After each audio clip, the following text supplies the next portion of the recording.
This past Tuesday, on Tuesday night, I was watching a debate. Yeah, I kind of felt the same way when I was watching the debate, the way some of you all just responded. But God placed something on my heart that I would like to share with everyone here and those who are online with us today. Politicians never do the right thing unless a moral witness, a prophetic wing, or an ethical enclave stand before them and demand change. Abraham Lincoln did not free the slaves because he felt like it, but he was forced into glory by the moral witness of the likes of Frederick Douglass. FDR did not create the New Deal because it was a good idea, but he was forced into glory by the moral witness of people who demanded action during the Great Depression.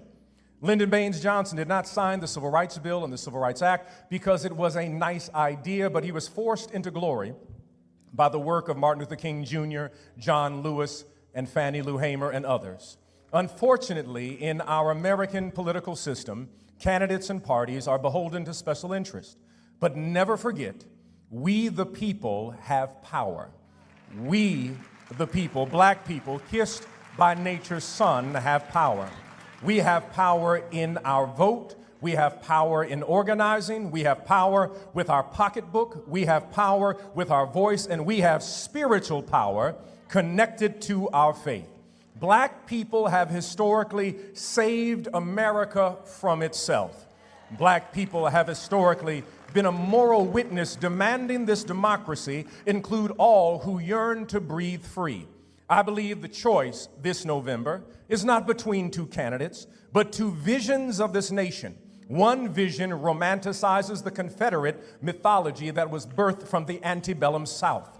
Another vision still sees America as the yet-to-be United States of America. I cannot support any vision.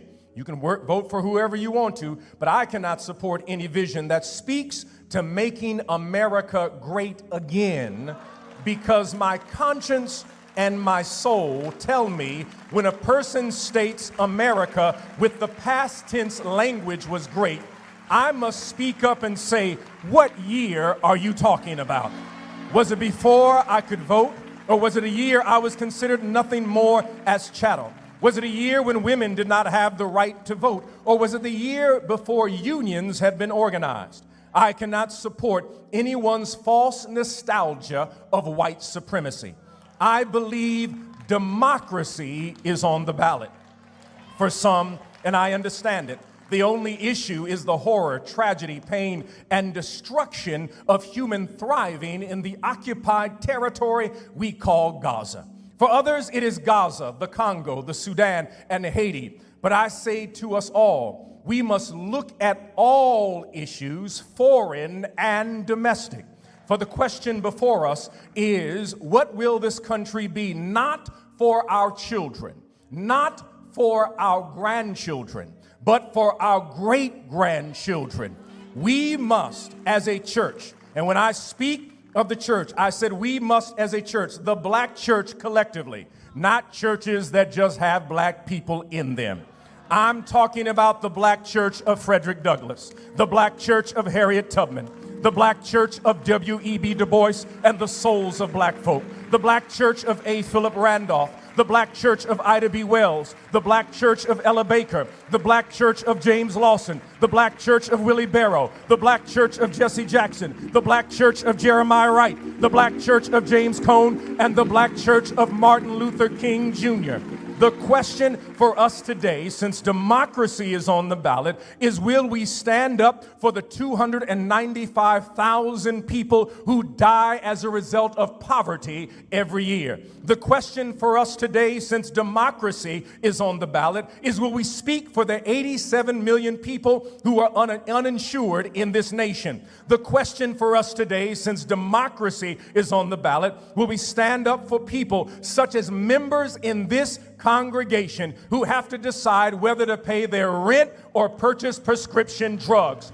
The question for us today, since democracy is on the ballot, will we stand with our union sisters and brothers who are under attack by corporations who want to outlaw unions. For those who do not know, unions ended child labor. Unions created the 40-hour work week. Unions created the 8-hour work day. Unions provided unemployment benefits, workers' compensation, and your retirement benefits. That is because of the work of unions. The question for us today, since democracy is on the ballot, will we fight for HBCUs? They are being attacked across this nation, where conservative legislatures want the land that is our historically black colleges sit upon. They are coming after North Carolina A&T. They're coming after North Carolina Central University. They're coming after Florida A&M. They're coming after Alabama A&M, Jackson State, Albany State, Fort Valley Southern,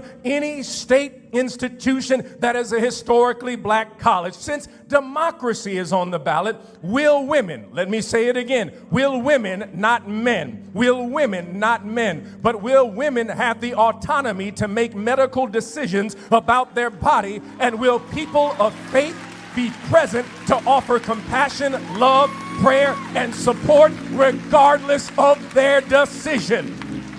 Will we fight to ensure that every returning citizen has full citizenship rights after they've served their time in prison? Since democracy is on the ballot, will we seek to abolish the penal system of incarceration that is destroying our community? Since democracy is on the ballot, will we vote to protect our right to vote across this nation? Conservative legislators are passing laws to restrict voting rights and gerrymandering districts to dilute black political power. Since democracy is on the ballot, will we fight to protect this planet as we are seeing the effects of climate change right here in Chicago? Since democracy is on the ballot, you must know there are 46 judicial appointments the next president will make that will reshape voting rights, unionization, homelessness, and even possibly outlaw historically black colleges. Since democracy is on the ballot,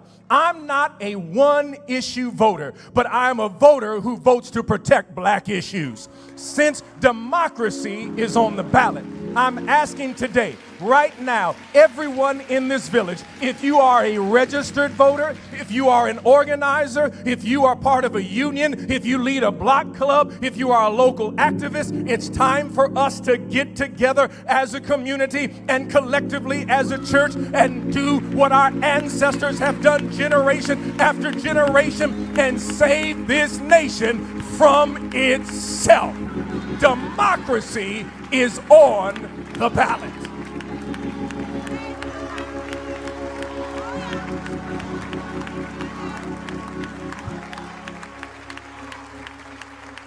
Now, I said what I said, and I ain't taking it back.